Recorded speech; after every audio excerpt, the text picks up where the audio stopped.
बड'लेण्डआव जे ब्रेन्डफ्रा जायो बेफोरखौ बांसिन सापर्ट खालाम, डुप्लिकेटफोरखौ बांद्राय सापर्ट दा खालाम। आं बुंबायानो थाखायो, मानो होनबा जों बिराद खस्थ' खालामनानै जोङो मोनसे डिजाइनखौ बानायनो थाखाय बिराद खस्थ' नाङो आरो कालार कम्बिनेशन्स गासिबो माने बिराद क्रिएटिभिटिजों बानायो। आङो माने बिराद मोजां मोनदों आब'आ गसाइगावआव मेइन बाजारावनो जे मोनसे आउटलेट खुलिदों।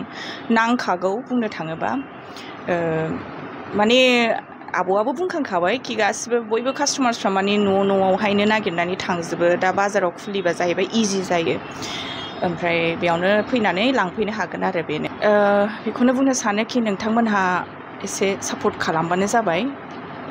जोंनि मेइन माने जोंनि बड'लेण्डआव जे ब्रेन्डफ्रा जायो बेफोरखौ बांसिन सापर्ट खालाम, डुप्लिकेटफोरखौ बांद्राय सापर्ट दा खालाम। आं बुंबायानो थाखायो, मानो होनबा जों बिराद खस्थ' खालामनानै जोङो मोनसे डिजाइनखौ बानायनो थाखाय बिराद खस्थ' नाङो आरो कालार कम्बिनेशन्स गासिबो माने बिराद क्रिएटिभिटिजों बानायो।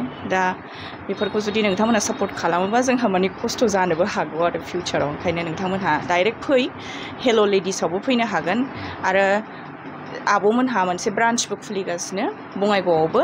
बे ब्रान्चआबो थाबैनो माने खुलिगासिनो, बेयावबो नोंथांमोनहा लांफैनो हागोन आरो। नोंथाङा बिबारनि अनार जानानै दा बिबारा माबायदि सोलिदों, माबायदि डिजाइन बानायदों? दा बिराद मोजां डिजाइन्स फैगासिनो, जेखौ आङो माने दुर्गा फुजानि सिगां लन्च खालामगोन। माखासेखौ आं एडभार्टाइज होगोन, खिन्थु बांसिनखौनो एडभार्टाइजमेन्ट होआ देग्लाय। मानो होनबा बिराद डुप्लिकेट जायो। आं दिनै देखायबा गाबोननो बियो डुप्लिकेट जानानै हाजार पिस ओंखारगोन। ओंखायनो आं बांसिनखौनो एडभार्टाइजमेन्ट होआ देग्लाय। एसे आलदा बानायगोन बिजनेसखौहाय जेब्लायबो माने सोलायनांगौथ'। ओंखायनो जेब्ला खाथि दुर्गा फुजानि खाथि टाइम सफैगोन, होमबा आं नोंथांमोननो एडभार्टाइजमेन्टखौ होनानै होगोन। नोंथांमोनहा फैनानै लांफैबानो जाबाय।